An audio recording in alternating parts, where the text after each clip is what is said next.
insights from a phone call I just had with a good old friend of mine.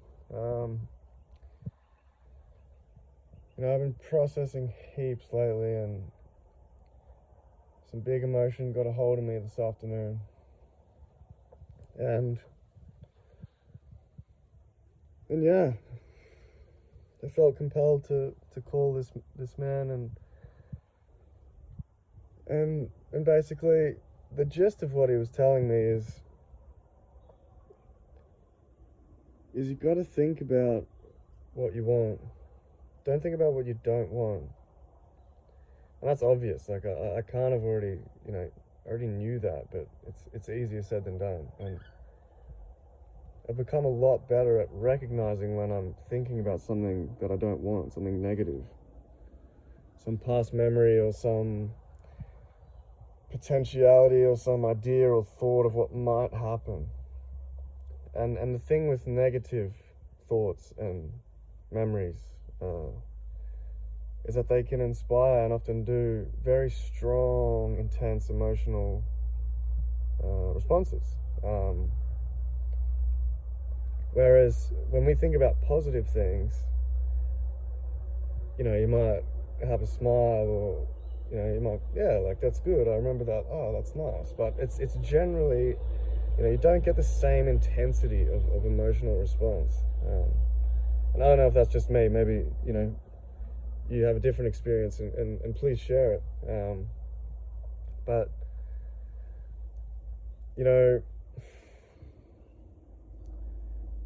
if we focus on these negative things, if we tell ourselves, oh, I can't do this, and oh, I never do that, and oh, I always do this, the more we do that, the more we reinforce that, not just as a mental pattern, a mental framework for ourselves, but we make it happen, like we do. It perpetuates itself. And so we've got to stop doing that. And the first step for that is certainly, from my experience, to become aware of it and to pick up on it as soon as possible. I can pick up on it very quickly. It doesn't necessarily stop me spiraling a bit, but you can, with practice, pick it up quickly. And that's a very positive thing. That's the first step.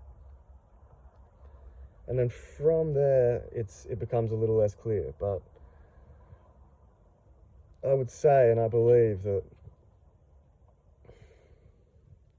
if we can try and using breathing, or using positive words of affirmation, which may sound faffy to some, but they work. They certainly do work. And the thing with them is that they can appear very contrived. They can feel contrived and forced and fake in the beginning, because they're not your dominant thought pattern. Like you're just, you think something, you already think that, like, oh, I can't do this, or oh, this is going to happen, or like, you already think that. So if you just think the opposite, of course there's going to be some mental discrepancy there, and it won't feel the same level of truth. But I do know that if we practice positive thinking and positive words of affirmation, so to speak, that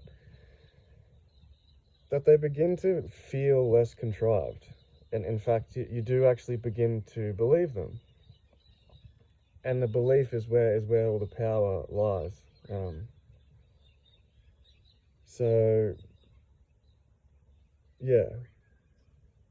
Try not to think about the things you don't want, and try and think about the things you do want. And if you can make that into some kind of structured practice, even better. Thinking about it in the morning, intentions, affirmations when you wake up, journaling, even better. So yeah, hope that helps someone out there, and please let me know if you have any questions or thoughts, or maybe you have had a different experience, or you have some other insight or practical advice for those of us that deal with negative emotions, which is, let's face it, all of us. All right, big love out there, everyone.